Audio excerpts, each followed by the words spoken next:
سورہ آل عمران آیت نمبر 72 73 74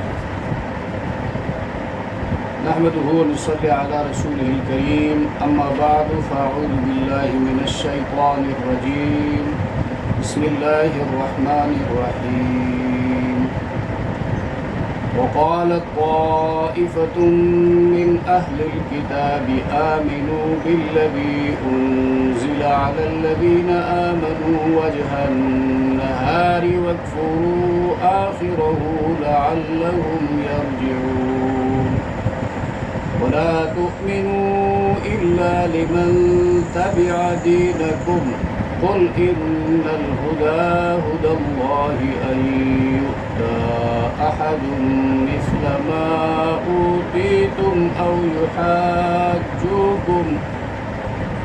أو يحاجوكم عند ربكم قل إن الفضل بيد الله يؤتيه من يشاء والله واسع عليم يختص برحمته من يشاء والله ذو الفضل العظيم.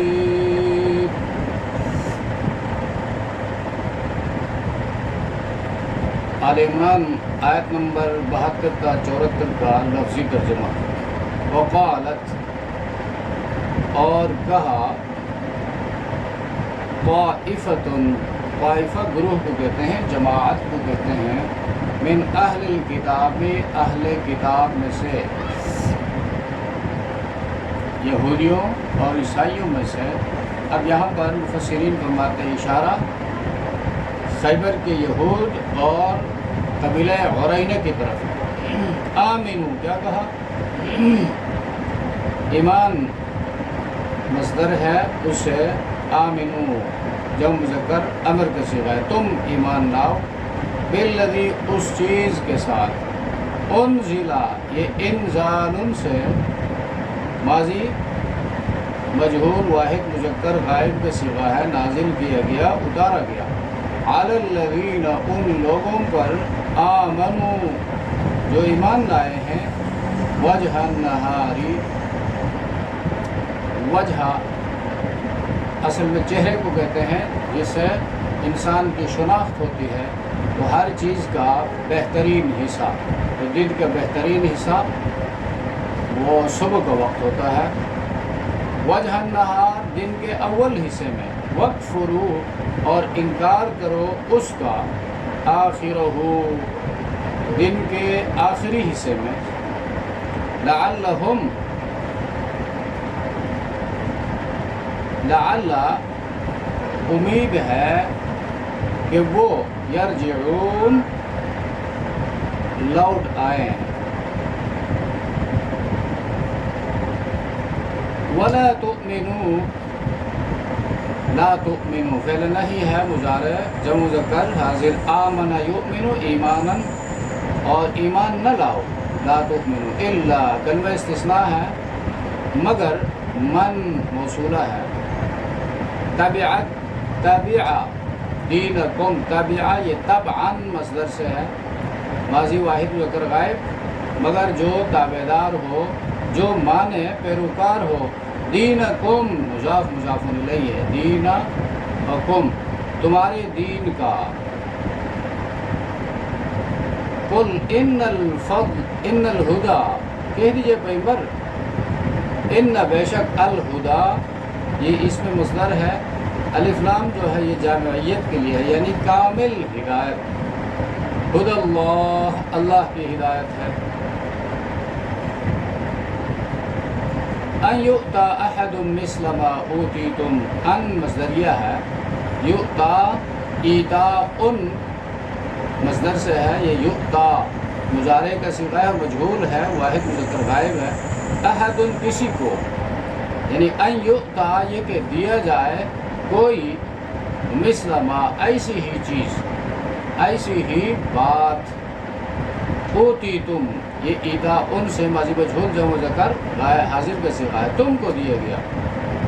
او یحاجوکم او معنی یا، یحاجو محاجتن سے ہے، تم سے جھگڑا کرے، عند ربکم، عند ظرف ہے یعنی ظرف مکان ہے، ربکم مضاف مضاف الیہ تمہارے رب کے پاس،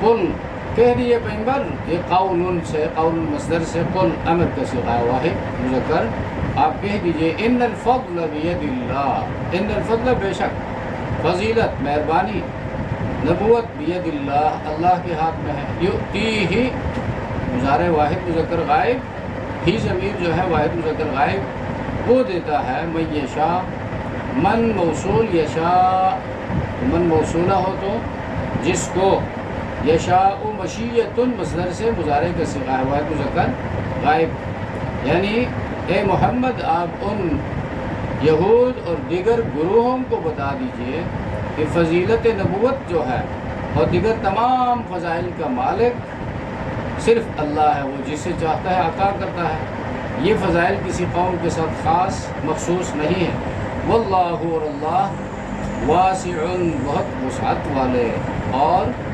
علیم جاننے والے ہیں، یختص برحمتہ، یختص اختصاص مصدر سے ہے، مضارع واحد مذکر غائب کا صیغہ ہے، اختص یختص اختصاصاً، اور برحمتہ اپنی رحمت سے من یشاء جس سے چاہتا ہے، واللہ اور اللہ ذو الفضل العظیم، ذو معنی صاحب مالک، الفضل یہ موصوف ہے، عظیم صفت ہے، موصوف صفت یعنی بڑے فضل والا ہے۔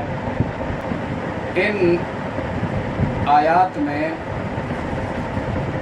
ایک تو اہل کتاب میں سے یہود کی، جس طرح لفظی ترجمے میں بتایا گیا، یہود خیبر اور قبیلہ عرینہ کے جو یہود تھے ان کی سازشوں کا ذکر ہے، یہ اس زمانے میں بھی سازش کرتے تھے اور انبیاء کو قتل کرنے سے لے کر حق کو باطل کے ساتھ ملانے سے لے کر خلق ملک کرنے سے لے کر اور شر پسندی سے لے کر انسانوں کے محسنین کو قتل کرنے سے لے کر اللہ کے نعمتوں کی ناشکری، یہ ساری باتیں ان میں پائی جاتی تھیں۔ اور جب نبی کریم صلی اللہ علیہ وسلم مبعوث ہوئے اور بعثت کے بعد مکہ مکرمہ میں کام کیا، اس کے بعد ہجرت کا حکم آیا تو ہجرت کر کے نبی کریم صلی اللہ علیہ وسلم مدینہ منورہ پہنچے، تو وہاں کے جو یہود تھے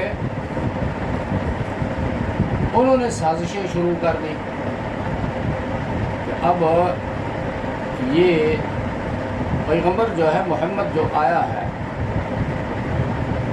وہ تو بنی اسماعیل میں سے ہے، اور نبوت جو اللہ کی مہربانی ہے، اللہ کا فضل ہے، یہ ہمارے ساتھ خاص ہے، لہٰذا ان کو یہ نبوت کیوں ملی؟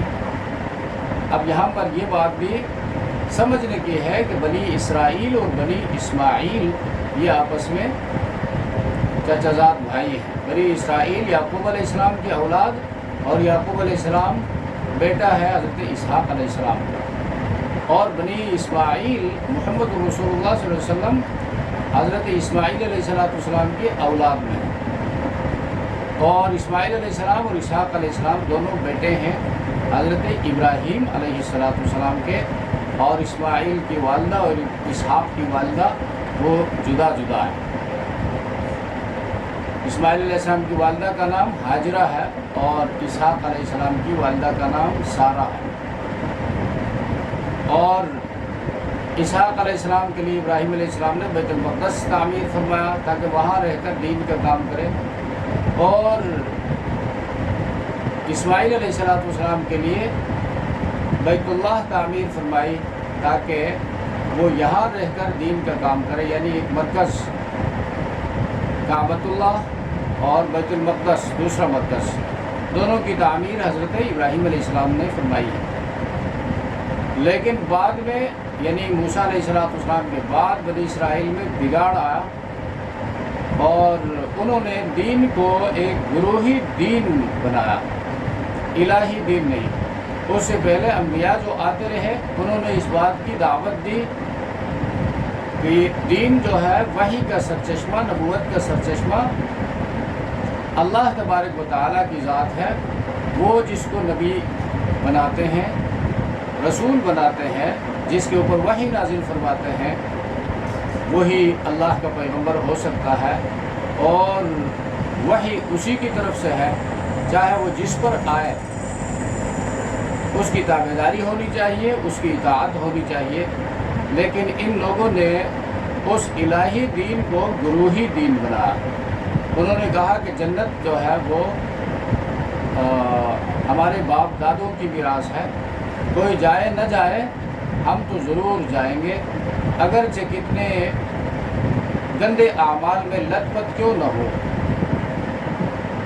اور پھر نبی کریم صلی اللہ علیہ وسلم کی بعثت کے بعد انہوں نے یہ سازشیں شروع کر دی، جب اسلام پھیلتا گیا مدینے میں، اور وہ حسد میں مبتلا ہو گئے کہ اب یہ نبوت جو ہے ہم سے چھینی گئی اور بنی اسماعیل کو عطا کی گئی، لہٰذا اب اس کے ساتھ مقابلہ کرنا ہے، کسی طریقے سے یہ آگے عام نہ ہو جائے، لوگوں تک پہنچ نہ جائے۔ اب انہوں نے مختلف طریقوں سے اور مختلف ادوار میں دین حق کے خلاف سازشیں کی اور منصوبے تیار کیے۔ ان میں سے ایک منصوبے کا ذکر یہاں پر ہے، ایک سازش کا ذکر۔ ایک طرف تو مشرکین مکہ جو تھے وہ ان لوگوں کو اہل کتاب سمجھتے تھے، تعلیم یافتہ لوگ ہیں، سمجھدار ہیں، اور ظاہر بات ہے جس کو سمجھدار تعلیم یافتہ سمجھا جاتا ہے تو اس کی بات کا اعتبار ہوتا ہے۔ لوگ کہتے ہیں کہ کوئی تعلیم یافتہ آدمی ہے، وہ جب کرتا ہے پھر درست ہے ہم بھی کریں گے، وہ نہیں کرتا ہے تو یہ نادرست ہے ہم بھی نہیں کریں گے۔ تو یہ بات ان کو معلوم تھی، اہل کتاب کو اس بات کا علم تھا کہ ہماری اس طرح کوئی قدر و قیمت ہے اور اہل مکہ کے نزدیک۔ تو اہل کتاب نے پہلے تو اپنے حوالے سے بات کی ان آیتوں میں کہ بھئی اپنے دین کے سوا کسی دین کو مت مانو، اور کسی اور پیغمبر کی، کسی اور رسول کی تابعداری مت کرو، صرف اسی کی کرو جو تمہارے دین کو فالو کرتا ہے۔ اور یہ بھی اطمینان رکھو کہ جو چیز تمہیں دی گئی ہے اس جیسی چیز کسی اور کو نہیں دی گئی۔ اور جہاں تک آخرت کی پیشی کی بات ہے اس حوالے سے بھی مطمئن ہو جاؤ کہ تم سے کوئی حجت بازی میں مقابلہ نہیں کر سکتا اور غلبہ حاصل نہیں کر سکتا۔ اب یہاں پر ان 3 آیتوں میں اس بات کا ذکر ہے، وَقَالَتْ طَائِفَةٌ مِّنْ أَهْلِ الْكِتَابِ آمِنُوا بِالَّذِي، اور کہا ایک جماعت نے اہل کتاب سے، آمنوا ایمان لاؤ، بالذی اس پر جو انزل علی الذین آمنوا اتارا گیا ان پر جو ایمان لائے ہیں، یعنی قرآن کریم پر جو مسلمانوں پر نازل ہوا ہے، محمد رسول اللہ پر اترا ہے۔ یہ اس کے بارے میں کہتے ہیں وجہ النہار، دن کے شروع میں مشورے کے بعد ایمان لے آؤ، وہ بھی دل سے نہیں بلکہ نفاق کے طور پر، منافقت کے طور پر۔ وَاکْفُرُوا آخِرَهُ، اور انکار کرو دن کے آخری حصے میں، لَعَلَّهُمْ يَرْجِعُونَ، تاکہ وہ لوٹ جائے۔ اب تم تعلیم یافتہ لوگ ہو، صبح اس دین میں تم داخل ہو گئے اور رات ہونے سے پہلے تم واپس مرتد ہو گئے، واپس لوٹ گئے، تو دوسرے لوگ جو ہیں جو اسلام کی طرف آنے والے ہیں وہ کم از کم اسلام میں داخل نہیں ہوں گے۔ ان کے لیے تمہارا یہ کام، تمہاری بات حجت اور سند ہوگی۔ وہ کہیں گے اگر یہ دین اچھا ہوتا تو یقیناً یہ اہل کتاب کے تعلیم یافتہ لوگ اس کو قبول کر لیتے، لہٰذا انہوں نے قبول کر کے 24 گھنٹے کے اندر واپس ہو گئے، تو اس میں کوئی خیر نہیں ہے۔ اور جو پہلے سے تسلیم کر چکے ہیں دین اسلام کو، محمد رسول اللہ کی رسالت کو، وہ متزلزل ہو جائیں گے، شک و شبے میں پڑ جائیں گے کہ دیکھیں ہم نے تو قبول کر لیا ہے، لیکن یہ لوگ جو ہیں اہل کتاب کے تعلیم یافتہ لوگ، یہ اس میں داخل ہو گئے اور واپس ہو گئے، تو شاید اس میں کوئی کمی خامی ہے، وہ شک و شبے میں پڑ جائیں گے۔ تو یہ چیز جو ہے لعلہم یرجعون، اس وقت یہ آپس میں مل کر کہا کرتے تھے، اور آج یہودیوں کے، عیسائیوں کے جو سیرت نگار ہیں، وہ جب کتابیں لکھتے ہیں یا آرٹیکل لکھتے ہیں تو اس میں لوگوں کو گمراہ کرنے کا یہی طریقہ اپناتے ہیں، ایک چیپٹر دوسرا چیپٹر اس میں محمد رسول اللہ کی سیرت کی زبردست تعریف کرتے ہیں، اور جب قاری پڑھنے والا پڑھتا ہے تو وہ کہتا ہے یہ بڑے انصاف پسند لوگ ہیں، دیکھو اور کتنے انصاف سے انہوں نے کام لیا ہے، کوئی بات چھپائی نہیں ہے، اور ایک دو چیپٹر آگے چلنے کے بعد پھر جو ہے وہ تیر برسانا شروع کرتے ہیں نبی کریم صلی اللہ علیہ وسلم کی سیرت پر، اور پیغمبر کی لائی ہوئی معاشرت پر، پیغمبر کی سیاست پر، اور پیغمبر کی نظام عبادت پر۔ اس کے بعد چونکہ ذہن بن چکا ہوتا ہے تو وہ بعد والا چیپٹر جب آتا ہے تو اس کے بارے میں قاری مطمئن رہتا ہے کہ دیکھو پہلے جب دو چیپٹروں میں اس نے انصاف سے کام لیا ہے، تو بعد والا جو غلط اسٹیٹمنٹ دیتا ہے یہ بھی صحیح ہے، اس میں بھی کوئی حقیقت ہے۔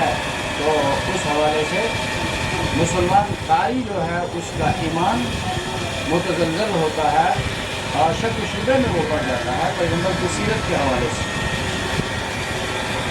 اور آج کل مکالمات کے شکل میں ہوتے ہیں دونوں عیسائی یا دونوں یہودی، لیکن ایک کو مسلمان فرض کر کے اور دوسرے کو یہودی یا عیسائی فرض کر کے ان کے درمیان جس کو مسلمان انہوں نے سپوز کیا ہے اس کو کمزور قسم کے، بے بنیاد قسم کے دلائل سمجھاتے ہیں، یاد کرواتے ہیں، اور دوسری طرف یہودی یا عیسائی جو اسکالر بیٹھا ہوتا ہے اس کو مضبوط دلائل سمجھاتے ہیں یا سکھاتے ہیں، اور پھر وہ ایک دوسرے سے ڈائلاگ کرتے ہیں کہ بھئی دیکھو دین اسلام ایسا ہے اور یہ ہے وہ ہے۔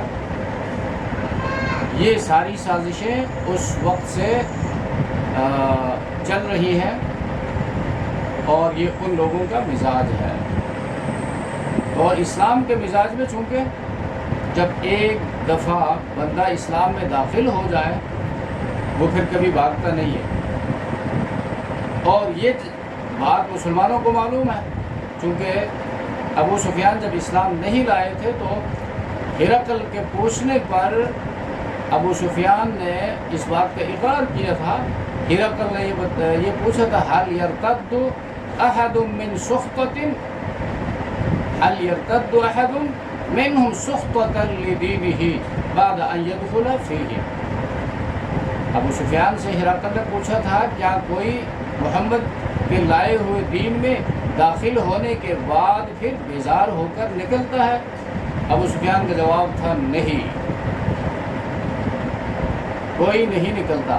تو اب یہ اس بات کو سامنے رکھ کر یہ سازش کرتے تھے کہ دیکھیں جب اسلام حقیقی ہے تو اس میں داخل ہو کر نکلنے کا کوئی سوال ہی پیدا نہیں ہوتا ہے۔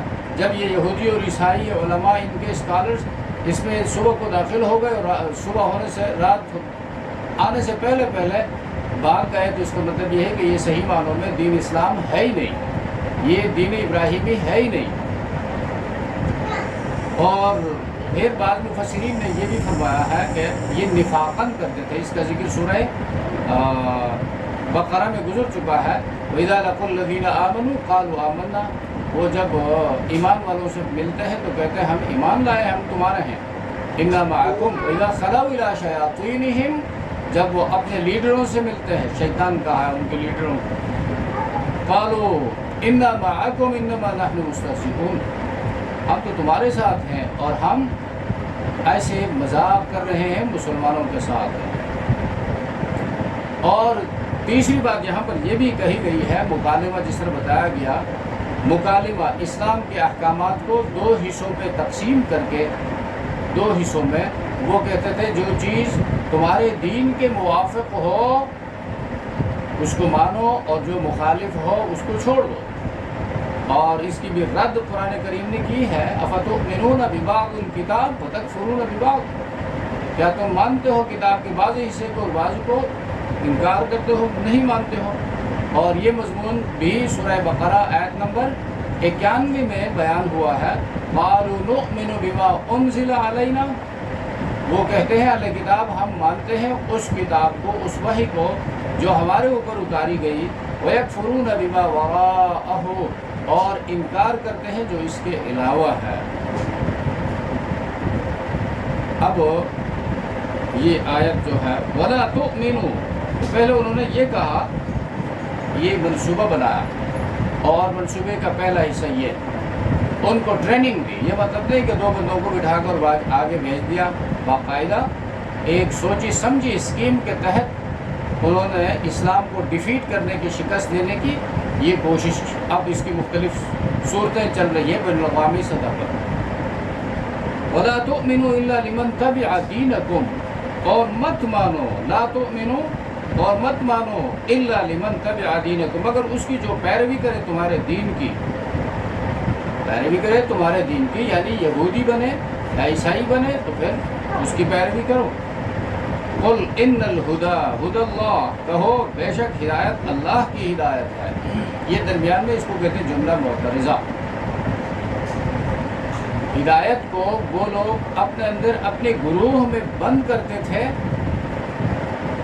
اس کا جواب دیا. ان کا خیال یہ تھا کہ جو یہودی بنے گا وہ کامیاب ہے, وہ ہدایت پر ہے. عیسائی کہتے تھے جو عیسائی بنے گا وہ ہدایت پر ہے, یعنی جو ہمارے گروہ کا ہوگا وہ کامیاب ہے. اللہ نے فرمایا نہیں, ہدایت کا تعلق اللہ کے ساتھ ہے جو سب کا پروردگار ہے, عالم کا پروردگار, رب العالمین ہے.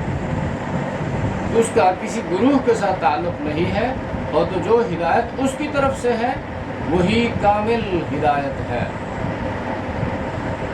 ان یؤتا احد مثل ما اوتیتم, کہ دیا گیا, ان یؤتا کہ دیا گیا, احد کوئی, مثل ما اوتیتم مانند اس کے جو دیے گئے تم, او یحاجوکم یا جھگڑے وہ تم سے, عند ربکم تمہارے رب کے پاس. اب یہاں پر بھی یہی بات ہے, یعنی وہ کہتے تھے کہ جو چیز تمہیں ملی ہے اس جیسی کسی کو نہیں ملی ہے, کسی کو نہیں عطا کی گئی ہے. اب یہ بھی خود بائبل کی آیت کے خلاف ہو جا رہے ہیں. بائبل کی موجودہ بائبل کتاب استثناء آیت نمبر 18, اس میں یہ بات ہے. موسیٰ علیہ السلام سے اللہ نے فرمایا میں تمہارے بھائیوں میں ایک کو منتخب کروں گا اور تیری مثل کہا, تیری مثل, تیرے بھائیوں میں ایک کو منتخب کروں گا اور اس کے منہ میں اپنا کلام ڈالوں گا. اب موسیٰ علیہ السلام کی مثل جو ہے, جس طرح موسیٰ علیہ السلام کامل شریعت لے کر آئے بنی اسرائیل میں, تو موسیٰ علیہ السلام کی مثل موسیٰ علیہ السلام کے بعد بنی اسرائیل میں کوئی نہیں آیا ہے. یحییٰ علیہ السلام آئے ہیں, وہ ان کی مثل نہیں ہے, اور عیسیٰ علیہ السلام آئے ہیں, وہ ان کی مثل نہیں ہے. اور لا محالہ یہ ماننا پڑے گا کہ بھائیوں سے مراد چچا زاد بھائی ہیں, حضرت اسماعیل علیہ السلام کی اولاد, اور مصر سے مراد محمد رسول اللہ صلی اللہ علیہ وسلم, اور اللہ نے اپنا کلام ان کے منہ میں ڈالا, قرآن کریم. تو یہ بات ان کی تورات میں اور انجیل میں موجود ہے. بائبل کے اندر آج بھی یہ موجود ہے. انگلش بائبل ہے یا اردو بائبل, جس میں بھی کوئی دیکھنا چاہے تو دیکھ سکتا ہے. لیکن وہ کہتے ہیں کہ جی جو چیز تمہیں دی گئی ہے اس جیسی کسی اور کو نہیں دی گئی ہے, لہٰذا کسی کے پیچھے جانے کی ضرورت نہیں ہے. تو یہ عوام کو اس طرح بیوقوف بناتے تھے. قل ان الہدی ہدی اللہ ان یؤتی احد مثل ما اوتیتم او یحاجوکم عند ربکم قل ان الفضل بید اللہ. اب یہ سب کا جواب ہے. ان کہہ دیجیے پیغمبر, اعلان کیجیے, ان الفضل مہربانی بید اللہ, اللہ کے ہاتھ میں ہے. یؤتیہ من یشاء, وہ عطا کرتا ہے جس سے چاہتا ہے. اس نے چاہا تو ابراہیم علیہ السلام کو خلیل بنایا, اس نے چاہا تو اسماعیل کو ذبیح بنایا، اس نے چاہا تو موسیٰ علیہ السلام کو تورات عطا فرمائی، اس نے چاہا تو عیسیٰ علیہ السلام کو روح اللہ بنایا اور اس کو انجیل عطا کی، اس نے چاہا تو محمد رسول اللہ کو خاتم النبیین بنایا اور اس کو قرآن کریم جیسے لازوال کتاب سے سرفراز فرمایا۔ یؤتیہ من یشاء، یہ تو اس کا فیصلہ ہے، اس لیے کہ وہ جانتا بھی ہے، اس کا علم بھی اتنا ہی وسیع ہے کہ یہ فضیلت کس کو دینی چاہیے، یہ مہربانی کس کے اوپر ہونی چاہیے۔ واللہ واسع علیم، اور اللہ واسع فراخی والے ہیں، علیم جاننے والے ہیں۔ یختص برحمتہ من یشاء، خاص کرتا ہے اللہ اپنی رحمت کے ساتھ جس کو چاہے، تو رحمت سے نبوت مراد ہے، اور اس نبوت کے ساتھ خاص کیا محمد رسول اللہ صلی اللہ علیہ وسلم کو۔ واللہ ذو الفضل العظیم، اور اللہ تبارک و تعالی بڑے فضل والے ہیں۔ تو یہاں پر ان یہود نے، یعنی ایک تو یہ کہ اپنے بندوں کو اس طرح تیار کیا کہ کہیں یہ ان کے پاس، مسلمانوں کے پاس جا کر ان کی دعوت سے متاثر ہو کر ان کے ہو کر نہ رہ جائے، اس لیے مذہبی عصبیت کو ابھارا۔ وَلَا تُؤْمِنُوا إِلَّا لِمَنْ تَبِعَ دِينَكُمْ کہہ کر، اور پھر قومی عصبیت کو ابھارا کہ جو چیز قوم بنی اسرائیل کو دی گئی ہے ویسی چیز کسی کو نہیں دی گئی ہے، اور جہاں تک روز قیامت کا تعلق ہے وہاں پر ہم سے کوئی غلبہ حاصل نہیں کر سکے گا۔ اللہ تبارک و تعالیٰ ہم سب کو سمجھ عطا فرمائے۔ سبحان ربک رب العزۃ عما یصفون وسلام علی المرسلین والحمد للہ رب العالمین، آمین۔